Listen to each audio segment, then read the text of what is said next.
बिस्मिल्लाहिर्रहमानिर्रहीम, अस्सलाम वालेकुम। आज मैं आपको फ़िश जो है वो फ्राई करना बताऊंगी कि किस तरह से करते हैं। इसके लिए हमने जो है वो फ़िश ले ली है जी। ये जो है मैंने पॉपलेट ली है, ये 1.5 किलो के बराबर है। आप जौन सी मर्ज़ी चाहें फ़िश लें और उसको इसी तरीके से बनाएं, बहुत टेस्टी बनेगी, बहुत लजीज और मज़ेदार बनेगी। इसके लिए हमारे पास जो मसाले हैं इसके अंदर जाएंगे, वो नमक है 1 टेबल स्पून, 1.5 टेबल स्पून जो है वो मैंने लिया है। 1 टेबल स्पून मैंने ये ज़ीरा और सूखा धनिया उसको भूना है और फिर उसके बाद उसको मोटा मोटा सा कुटा है मशीन के अंदर। 1 सुर्ख मिर्च जो है वो उसका 1 चम्मच, बड़ा चम्मच। हल्दी आधा चम्मच, टेबल स्पून की मैं बात कर रही हूँ। और ये है गरम मसाला पाउडर, ये आधा चम्मच है। चाट मसाला पाउडर 1 चम्मच, काली मिर्च 1 चम्मच, सॉरी ये तिक्का मसाला है, ये हमने 1 चम्मच लिया है। 1 टेबल स्पून अजवाइन 1 चुटकी के बराबर जो है वो मैंने ली है। इसके सारे मसालों को करेंगे हम मिक्स कर लेंगे। सारे मसालों को पहले आपने अच्छे से मिक्स कर लेना है। ये देखिए इसकी ये वाली जो शक्ल है मसाले की वो बन जाएगी, ठीक है। फिर आपने क्या करना है, इन सारे मसालों को फ़िश के अंदर मैं आधे आधे करके डालूँगी। पहले थोड़े से डालूँगी, फिर से मिक्स करेंगे और बाकी हम फिर डालेंगे। ये मसाला जो है वो मैंने इसके ऊपर अच्छे से लगा दिया। अब हमने ये लहसुन अदरक का पेस्ट है 1 चम्मच, पूरा 1 चम्मच, ये लहसुन और अदरक को मिला के 1 चम्मच है पूरा, ये शामिल कर देंगे। इसके ऊपर अब नींबू निचोड़ेंगे।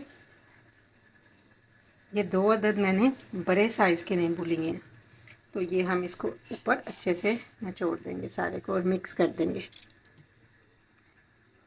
जी। अब हमने जितनी आपने फ़िश पकानी है ना, फ्रेश जो आप पकाएंगे उसके ऊपर आपने अंडा लगाना है।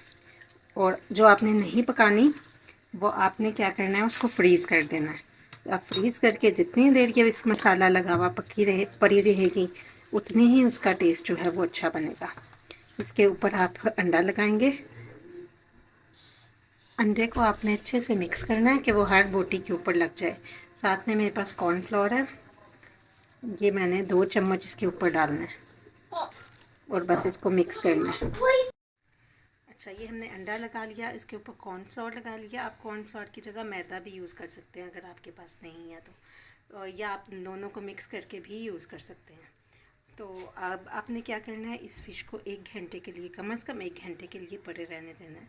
आप इससे ज़्यादा भी रख सकते हैं, लेकिन कम से कम 1 घंटे के लिए आपने छोड़ना है। उसके बाद हम इसको फ्राई करेंगे। तो मिलते हैं 1 घंटे के बाद। हमारी जो फ़िश है उसको मैरिनेट हुए 2 घंटे हो गए हैं, तो मैंने 2 घंटे के लिए मैरिनेट किया। आपने कम से कम 1 घंटा ज़रूर करनी है। तो ये अब हम इसमें मैंने ऑयल जो है वो पैन के अंदर, कढ़ाई के अंदर गर्म होने के लिए लगा दिया। तो अब हम क्या करेंगे, इसको फ़िश को उठा के 1 बाय 1 ऑयल में डाल देंगे। तो ये मैंने फ़िश डाल दी है, आपने 1 बाय 1 इसको डालते जाना है। इसके ऊपर जो मैंने अंडा लगाया है उसका ये बेनिफिट है कि ये आपका मसाला जो है वो उसको उतरने नहीं देगा, तो बहुत ही टेस्टी बनेगा।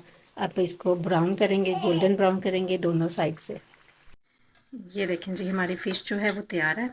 आप इसको बारबेक्यू भी कर सकते हैं और ये बहुत ही लजीज बनी है। आपको अगर बारबेक्यू करनी है तो वो भी, इसकी भी मैंने वीडियो बनाई थी, उसका डिस्क्रिप्शन में मैं लिंक डाल देती हूँ, वह ज़रूर देखिएगा। उसमें फ़िश को साफ़ करने का तरीका भी मैंने बताया हुआ है।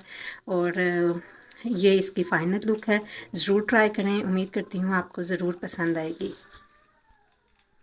जी। और ये ऑरेंज जूस के साथ जो है वो बहुत ही लजीज लगती है फ़िश जो है वो। आप, हमारे इलाके में जो है वो ऑरेंज आ गया है। आप बताएं आपके इलाके में अब किस फ्रूट का मौसम है, ज़रूर बताइएगा कमेंट में।